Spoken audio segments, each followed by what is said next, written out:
Hello everyone, welcome to our channel ACUET with Education Hotspot. So this is the next video with regard to the MCQ series of Sociology class 12. ये आपके आने वाले upcoming जो CUET examination है उसके लिए beneficial है, और कोई स्टूडेंट अगर इसे बाद में देखेगा like for your 12th exam then also ये आपके लिए बेनिफिशियल है, but this is for the whole syllabus. ये कंप्लीट सिलेबस से है, तो यहाँ पे मिसलेनियस क्वेश्चंस आपको देखने को मिलेंगे। हम चैप्टर वाइज कवरेज नहीं कर रहे हैं, हम मिसलेनियस फॉर्म में क्वेश्चन कवर कर रहे हैं। टारगेट है 500 प्लस टॉपिक का। एग्ज़ाम की डेट आ चुकी है, एग्ज़ाम की डेट कुछ स्टूडेंट की वेरी कर रही है, बट स्टिल वील ट्राई कि 2 से 3 दिन के अंदर हम जो है अपना टारगेट यानी ऑफ 500 क्वेश्चन का जो टारगेट है वो अचीव कर लें। तो यहाँ पे 82 क्वेश्चन 81 क्वेश्चन तक हम लोग प्रीवियस वीडियो में कंप्लीट कर चुके हैं। इस वीडियो में हम 82 से स्टार्ट करेंगे एंड 100 तक रीच करेंगे, एंड देन फिर फर्दर नेक्स्ट वीडियो में हम इस तरीके से आगे मूव करेंगे। क्वेश्चन देखिए, अभी पिछली वीडियो में हम लोगों ने मैच द फॉलोइंग क्रोनोलॉजी वगैरह इस टाइप के क्वेश्चंस भी देखे थे। यहाँ पे कुछ क्वेश्चंस आप लोग देखेंगे डायरेक्ट बट कंफ्यूजिंग क्वेश्चन जो हमें देखने को मिलते हैं। That right to information movement in India is an example of which type of social movement.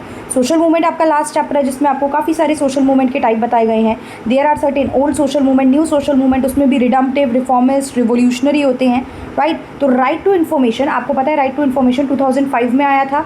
Right to information के थ्रू पब्लिक RTI फाइल करके गवर्नमेंट से कुछ चीज़ों के आंसर मांग सकती है।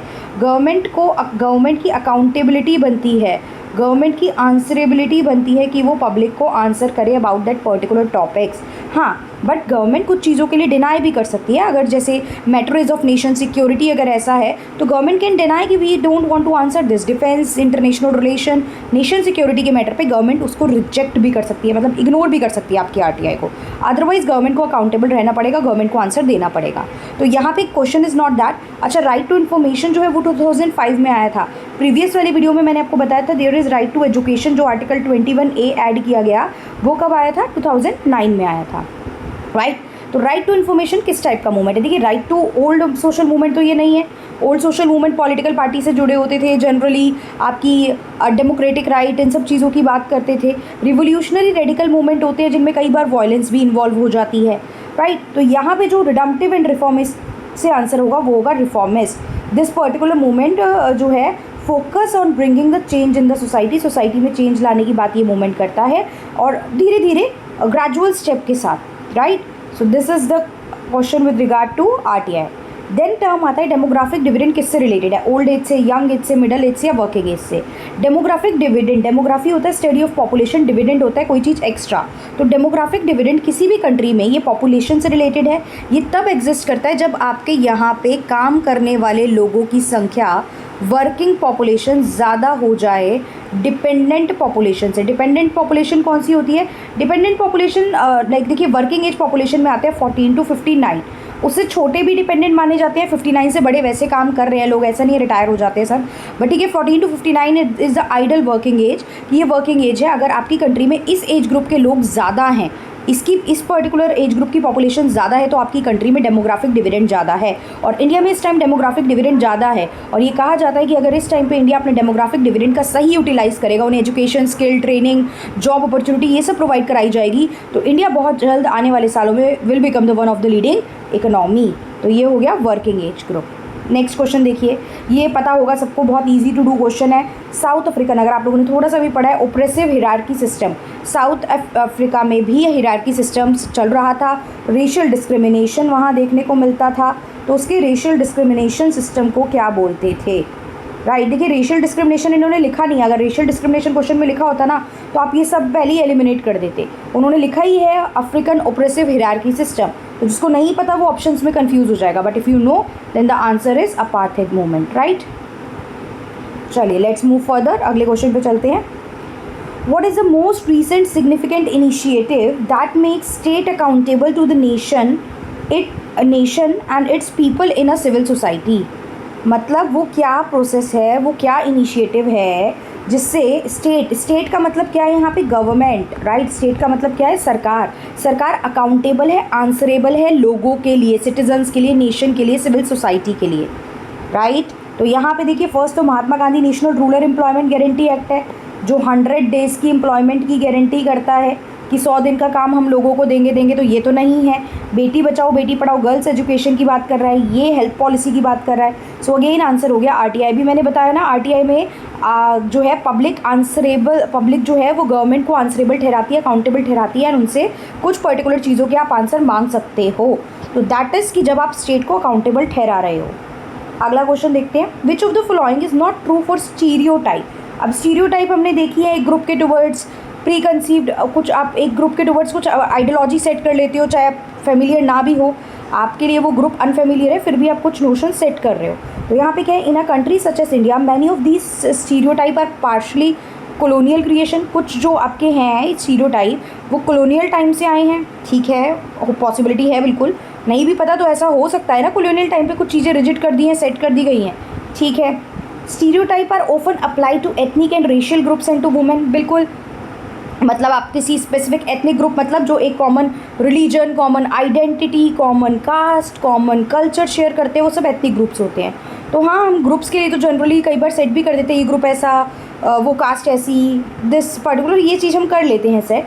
Prejudice are often grounded in stereotype. ये स्टेटमेंट अच्छे से याद कर लेना, कहीं भी आए तो ये बिल्कुल ठीक है। प्रेजुडाइज जो आप फ्रेम करते हो वो स्टीरियोटाइप के आधार पे ही कई बार हम लोग फ्रेम करते हैं, लेकिन यहाँ स्टेटमेंट देखिए कि स्टीरियोटाइप जो होते हैं वो फ्लैक्सिबल होते हैं। तो पहली बात तो stereotype are not at all flexible, आप चेंज ही नहीं करना चाहते हो। आपको कोई प्रूफ भी दे रहा है उस चीज़ के रिगार्डिंग कि जो आपकी थॉट प्रोसेस है that is not appropriate, but still you don't want to change that, right, फिर भी आप उसे चेंज नहीं करते हो, तो ये फ्लैक्सिबल बिल्कुल भी नहीं होते हैं। ये चीज़ आपको ध्यान रखनी है, फ्लैक्सिबल वर्ड ही कैच है, बाकी ऑप्शन पढ़ने की भी ज़रूरत नहीं है, राइट। तो stereotype are not at all flexible. Next question देखते हैं, स्टीरियोटाइप फिक्स होल ग्रुप। जो भी ग्रुप्स की बात स्टीरियोटाइप करता है उसको वो एक ही जैसा रखता है, वो अलग अलग तो नहीं बोलता ना, इस ग्रुप में 2 लोग ऐसे ऐसे। आप किसी कास्ट के बारे में बात कर रहे हो, किसी ग्रुप के बारे में बात कर रहे हो, मेल फीमेल के बारे में बात कर रहे हो, आप पूरे ग्रुप को उसमें कैटेगराइज कर देते हो, तो उनको आप एक जैसा मानते हो। तो एक जैसे के लिए वर्ड क्या होता है, डाइवर्स अलग अलग हो गया, हेट्रोजीनियस अलग अलग हो गया, ब्रॉड मतलब बहुत वाइडर एक्सपेंशन, तो एक जैसे के लिए वर्ड होता है होमोजीनियस। तो अगला ऑप्शन पढ़े बिना ही हम यहाँ पे आंसर पे पहुँच सकते हैं कि stereotype fix whole group into single homogeneous category, they refuse to recognize the dash across individual and across context और अक्रॉस टाइम। मतलब उनमें जो वेरिएशन होते हैं, उनमें जो चेंजेस होती हैं, वो चीज़ को आप क्या करते हो, एक्सेप्ट ही नहीं करते हो, उसको रिकॉग्नाइज ही नहीं करते हो, उसको कैटेगराइज ही नहीं करते हो। डन। नेक्स्ट क्वेश्चन देखते हैं, रीजनिंग असर्शन बेस्ड क्वेश्चन है। The impact of Sanskritisation is many sided. Many sided मतलब जब किसी चीज़ का इम्पैक्ट बहुत ज़्यादा जगहों पे पड़ता है, तो ये संस्कृताइजेशन में आप अपने कस्टम, वैल्यू, नॉर्म, कपड़े पहनने का तरीका, लाइक तिलक धारण करना, जनेऊ धारण करना, अल्कोहल को छोड़ना, वेजिटेरियनिज्म अडॉप्ट करना, तो हर चीज़ में इम्पैक्ट आ रहा है, तो बिल्कुल हम कह सकते हैं मैनी साइडेड है। Because its influence can be seen in language, literature, ideology, music, dance, drama, style of living and ritual. तो बिल्कुल बिकॉज लगा के भी ये बात ठीक बैठ रही है, ये स्टेटमेंट भी ठीक है, ये स्टेटमेंट भी ठीक है, और रीज़न भी ठीक बैठ रहा है। तो हमारा आंसर उस केस में क्या हो जाता है, ए, क्योंकि ए ऑप्शन का क्या होता है, both A and R true and R is the correct explanation of A. Clear, I hope ये समझ में आया होगा। अगला question, which of the following is the feature of the social movement. Social movement chapter में आपने feature of social movement पढ़े। Sustained collective action, पहली बात एक एक जन आवाज़ उठाएगा तो कोई रिजल्ट नहीं आएगा, हमें कलेक्टिवली लोग चाहिए जो आवाज़ उठा रहे हैं सोशल मूवमेंट के लिए, और प्लस वो मूवमेंट चलना चाहिए। ऐसे नहीं आज प्रोटेस्ट पे बैठ गए, कल बैठ गए, परसों से ख़त्म चीज़ें, तो वो सोशल मूवमेंट में रिजल्ट नहीं, मतलब उसका कोई रिजल्ट नहीं आएगा। Aims to bring changes on a public issue, जब भी आप कोई मतलब सोशल मूवमेंट रेज करते हो तो या तो आप किसी चीज़ में बदलाव लाना चाहते हो, या जो बदलाव आ चुका है उसे रोकना चाहते हो, राइट, बिल्कुल सही है। जब भी कोई सोशल मूवमेंट होता है तो उनके जो ऑब्जेक्टिव होते हैं वो क्या होते हैं, वो एक ही जैसे ऑब्जेक्टिव और आइडियोलॉजीज़ को फॉलो करते हैं, राइट। तो ऑब्जेक्टिव शेयर्ड ऑब्जेक्टिव और आइडियोलॉजीज़ होती है ग्रुप के मेंबर की। लास्ट है अनऑर्गेनाइज स्ट्रक्चर होता है। पहली बात तो देखो नॉट द फीचर पूछा था, तो अनऑर्गेनाइज स्ट्रक्चर कैसे किसी मूवमेंट का हो सकता है, ऑर्गेनाइज वे में काम होना चाहिए, प्रॉपर हियरार्की सेट होनी चाहिए, मूवमेंट कौन लीड करेगा, कैसे रन करोगे, how the function will perform, ये सब एक ऑर्गेनाइज वे में एक ऑर्गेनाइज स्ट्रक्चर होना चाहिए। तो इस केस में हमारा आंसर हो जाएगा डी। अगला क्वेश्चन रीजनिंग असर्शन बेस है, देखते हैं। Caste are not only unequal to each other in ritual terms. Caste जो है रिचुअल टर्म्स में ही अनइक्वल नहीं है, मतलब रिचुअल अलग अलग परफॉर्म करते हो, ये जो है they are also suppose to be complementary and non competing group. Complementary मतलब एक दूसरे को कॉम्प्लीमेंट करेंगी, ऐसा नहीं है इस कास्ट की जगह ये कास्ट चल जाएगी, काम चला लो, राइट। कॉम्प्लीमेंट्री होता है जो एक दूसरे को कंप्लीट करते हैं। राइट। अब जैसे कि ब्राह्मण्स है तो ब्राह्मण्स पूजा पाठ का काम कर रहे हैं, तो लड़ाई लड़ने का काम कौन कर रहा है? क्षत्रिय सामान प्रोवाइड कराने का, सामान सेल करने का, बिजनेस करने का काम कौन कर रहा है? वैश्यास अदर रिमेनिंग वर्क कौन परफॉर्म कर रहे थे? शूद्रास। तो they are completing each other. एक पर्सन जो काम कर रहा है दूसरा नहीं कर रहा है, तो दूसरे लोगों से आप वो सर्विसेज ले सकते हो। और नॉन कम्पीटिंग ग्रुप्स होते हैं, मतलब आपस में कोई कॉम्पिटिशन ही नहीं है ना, क्योंकि you can not replay. Competition कब होता है? जब एक पोस्ट के लिए 10 लोग हैं। लेकिन यहाँ तो आप कास्ट में कोई कॉम्पिटिशन ही नहीं रखते थे, क्योंकि कास्ट को तो आप कहते हो चेंज ही नहीं कर सकता इंसान। तो लोअर कास्ट वाला कभी अपर कास्ट की चीज़ों को क्या है, क्लेम ही नहीं कर सकता। तो ये बात तो ठीक है। अब देखते हैं, each caste has its own place in the system which can not be taken by any other caste. ये बात भी आप ठीक बोल रहे हो, सबकी अपनी प्लेस है और जो दूसरी कास्ट ले भी नहीं सकती। तो बिकॉज लगा के ऐड करो, बिकॉज लगा के ऐड करो। येस अनइक्वल होते हैं क्योंकि हर सबकी अपनी जगह है। और कॉम्प्लीमेंट्री और नॉन कम्पीटिंग क्यों होते हैं? क्योंकि कम्पीट कर ही नहीं सकते, सबकी अपनी जगह है और दूसरा पर्सन दूसरे कास्ट जो है वो उसकी जगह नहीं ले सकती।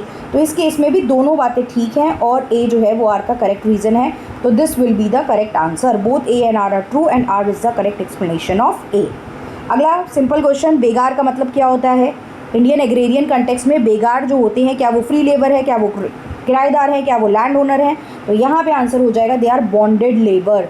बेगार से आप एक तरीके से फोर्स लेबर की तरह काम ले रहे हो, फ्री लेबर नहीं होती, फोर्स लेबर की तरह काम ले रहे हो। ऑल्दो आप उनको पैसे नहीं दे रहे हो, आप उनसे ज़बरदस्ती में काम करवा रहे हो। So they are categorize as बेगार, bonded labour, force labour, right. 92 question in the most of the state. 100 question तक हम इस वीडियो में कंप्लीट करेंगे, 100 के आगे नेक्स्ट वीडियो में जो है वो करेंगे। एंड केस वीडियो पसंद आ रही है तो do share it with your classmates. At least minimum सबकी क्लास में 20 to 30 स्टूडेंट्स होते ही होते हैं। So do share this with your classmates और फ्रेंड्स हैं आपके जिनके पास सोशोलॉजी एज अ सब्जेक्ट है। बहुत कम दिन बचे हैं, तो अब ऐसा नहीं है, देखिए यूट्यूब अपने आप नहीं वीडियो भेजेगा, यूट्यूब उन्हीं वीडियोस को प्रमोट करता है जो ऑलरेडी जिन पे अच्छे खासे व्यूज़ हैं, हज़ारों व्यूज़ हैं, वही बच्चे तक जाएंगी। But you can share this with your friends if you find this content helpful and qualitative. अगर आपको लग रहा है कंटेंट हेल्पफुल है, क्वालिटेटिव है, एग्जाम में किसी तरह भी हेल्प कर सकता है, so don't restrict it to yourself, do share this with other people also. चलिए, because YouTube algorithm work like that कि जो वीडियोस ज़्यादा चलती है, जो वीडियो पे ज़्यादा व्यूज़ है, जो वीडियोस ज़्यादा देखी गई हैं, यूट्यूब भी उन्हीं को प्रमोट करता है। सिर्फ 5-7 बच्चों के देखे जाने से प्रमोट नहीं करता है। बट खैर चलिए, अब कुछ ही दिन बचे हैं, अब इस चीज़ पे हम बहुत ज़्यादा कुछ कर भी नहीं सकते हैं। चलिए, in most of the state land ceiling act prove to be toothless. Land ceiling क्या था? अगर किसी के पास 2 एकड़ से आज़ादी के बाद देखा गया लैंड होल्डिंग को लेके बहुत ज़्यादा दिक्कतें हैं। कुछ लोगों के पास बहुत सारी लैंड है, कुछ लोगों के पास बिल्कुल भी लैंड नहीं है। तो जिनके पास 2 एकड़ से ज़्यादा लैंड होती थी, गवर्नमेंट कहती थी हम आपकी लैंड को जब्त कर लेंगे और ऐसे लोगों को दे देंगे जिनके पास लैंड नहीं है, राइट। तो लोगों ने यहाँ पे चालाकी करनी स्टार्ट की। लोगों ने क्या करना स्टार्ट किया, यार हमारी तो लैंड जब्त हो जाएगी। तो उन्होंने ऑन पेपर अपनी वाइफ को क्या करा, डिवोर्स दे दिया और ज़मीन उनके नाम पे ट्रांसफ़र कर दी कि लो हम तो अपनी वाइफ को दे रहे हैं। अब उन लैंड होल्डिंग बढ़ गई ना 2 जगहों पे, तो लैंड कम हो गई आपके पास, तो अब जब्त नहीं होगी। इसके अलावा लोगों ने उनके यहाँ पे जो सर्वेंट काम कर रहे थे, जैसे माली है, ड्राइवर है, उनके नाम पे ज़मीनें ट्रांसफ़र करना स्टार्ट कर दिया। उन्हें पता ही नहीं है कि वो ज़मीन के ओनर बन चुके हैं, लेकिन आपने अपनी लैंड जो होल्डिंग थी उसको डिवाइड कर दिया सो दैट गवर्नमेंट ये स्टेप ना ले पाए। तो लोग चालाकी से इस चीज़ से बच के निकल रहे थे। तो यही चीज़ यहाँ बोली जा रही है कि कुछ स्टेट में लैंड सीलिंग जो थी वो तो जिस पर्पज़ से लाई थे वो पर्पज़ सॉल्व ही नहीं हुआ, बिकॉज इसमें बहुत सारे लूप होल्स थे और बहुत से लैंड ओनर्स जो थे, ज़मीन के जो मालिक थे, वो इससे बच रहे थे। क्यों? मतलब जो इससे बच रहे थे कि उनकी जो सरप्लस लैंड है वो सरकार ना ले ले। कैसे बच रहे थे वो भी मैंने आपको बता दिया। हालांकि यहाँ सब्जेक्टिव एग्जाम नहीं है तो ये सब तो नहीं पूछेगा, but you need to be aware about this. Done. So यहाँ पे क्या हो गया, दोनों करेक्ट हैं और रीज़न जो है वो करेक्ट एक्सप्लेनेशन है। तो अगेन यहाँ पे आंसर हो जाएगा ए। अगले क्वेश्चन पे चलते हैं। Again reasoning assertion based question, there is a close connection between agriculture and culture. बिल्कुल, आज देखो ना कितने सारे त्यौहार मनाए जाते हैं, जैसे बैसाखी की बात करें, और इससे कितने सारे फेस्टिवल हैं जो डायरेक्टली रिलेटेड है आपके एग्रीकल्चर। नई फसल आती है तो हर स्टेट के हर ग्रुप के ऐसे फेस्टिवल हैं जहाँ पे नई फसल और खेती से रिलेटेड उन फेस्टिवल को मनाया जाता है। तो कल्चर और एग्रीकल्चर का कनेक्शन रहा है। Many of our cultural practices can be trace to our agrarian background, क्योंकि हमारी जो जितनी भी कल्चरल प्रैक्टिसेस हैं उनको हम किससे लिंक कर सकते हैं, अपने एग्रेरियन बैकग्राउंड से। कि नई फसल आनी है तो वहाँ गांव में सेलिब्रेशन का माहौल, फसल आएगी तो देखो अर्निंग अच्छी होगी, लोग खुश होंगे, तो उसको सेलिब्रेशन में वो लोग क्रिएट कर देते थे और वो फेस्टिवल फॉर्म में सेलिब्रेट किया जाने लगा और आज हम ऐसे बहुत सारे फेस्टिवल मनाते हैं। तो ये बिल्कुल ठीक है। ये भी यहाँ पे भी आंसर हमारा क्या हो जाएगा, यहाँ पे भी आंसर हो जाएगा हमारा A. Clear? So both A and R correct and R is the correct explanation of A. Major difference between developing and developed country is in the number of people in dash salaried employed. Developing और developed country के बीच में ये अंतर होता है कि कितने लोग किस टाइप की अनएम्प्लॉयमेंट में। देखो डेली वेजेस से डेवलप की बात नहीं होती है। इरेगुलर में होता है आपका अनऑर्गेनाइज सेक्टर, तो अनऑर्गेनाइज सेक्टर भी काउंट नहीं कर सकते हो आप, क्योंकि अनऑर्गेनाइज सेक्टर का ही रजिस्टर नहीं है, तो उनका आप रफ एस्टिमेट निकालते हो, but that is not like कि गवर्नमेंट लेवल पे उसकी रिकॉर्डिंग और काउंटेबिलिटी हो जाती है। तो यहाँ पे आंसर हो जाएगा रेगुलर एम्प्लॉयमेंट में रेगुलर सैलरी बेसिस पे कितने जो है एम्प्लॉयमेंट है, उससे ग्रोथ जीडीपी का आप आइडिया लगा सकते हो, तो ये आंसर है। हालांकि बिजनेस वगैरह भी होते हैं, बट यहाँ पे जो पूछा उसके बेसिस पे हम यहाँ पे रेगुलर एम्प्लॉयमेंट आंसर करेंगे। Which of the following is a major issue that challenges the diversity of India. India एक डाइवर्स कंट्री है, अलग अलग भाषा को बोलने वाले, अलग अलग स्टेट में रहने वाले, अलग अलग कास्ट के, अलग अलग धर्म के लोग यहाँ पे रहते हैं। तो इनमें से कौन सी चीज़ ऐसी है जो इंडिया की डाइवर्सिटी को चैलेंज करती है? तो सबसे पहले रीजनलिज्म बिल्कुल करती है। अगर लोग अपने रीजन, अपने एरिया को, कि हमारा बिहार या हमारा यूपी या हमारा नॉर्थ ईस्ट या फॉर एग्जांपल जो व्हाटएवर, वही सबसे अच्छा है, बाकी सब खराब है, और उसके लिए आप बिल्कुल प्रोटेस्ट करने पे लग जाओ, उसके लिए आप वायलेंस पे आ जाओ, तो that is the challenge for the diversity. Communalism, हमारा रिलीजन अच्छा, कास्टिज्म ओनली, हमारी कास्ट अच्छी, तो ये सारी ही चीज़ें कहीं ना कहीं डाइवर्सिटी को हिंडर करेंगी। डाइवर्सिटी का मतलब है कि अलग अलग ग्रुप के लोग को एग्जिस्ट कर रहे हैं साथ में, कॉपरेशन के साथ। तो ये सारी ही चीज़ें जो है एक तरीके से देखा जाए तो क्या है, ये सारी ही चीज़ें जो है डाइवर्सिटी के लिए एक चैलेंज है। आंसर हो जाएगा D. 96 question, the most infamous pandemic was Spanish flu, जिसने इफेक्ट किया था पूरे वर्ल्ड पॉपुलेशन की काफ़ी ज़्यादा लोगों को और अराउंड 40 मिलियन लोगों को मारा था। इतनी कहानी का मतलब क्या है? वो सीधा पूछ रहा है स्पेनिश फ्लू कौन से ईयर में आया। सीधा बॉक्स में स्पेनिश फ्लू के बारे में डिटेल है आपके चैप्टर नंबर 1 में। चैप्टर नंबर 1 में डिटेल है, तो यहाँ पे सीधा सीधा ईयर आप लोग देख लेंगे, इट इज़ 1918 टू 1919।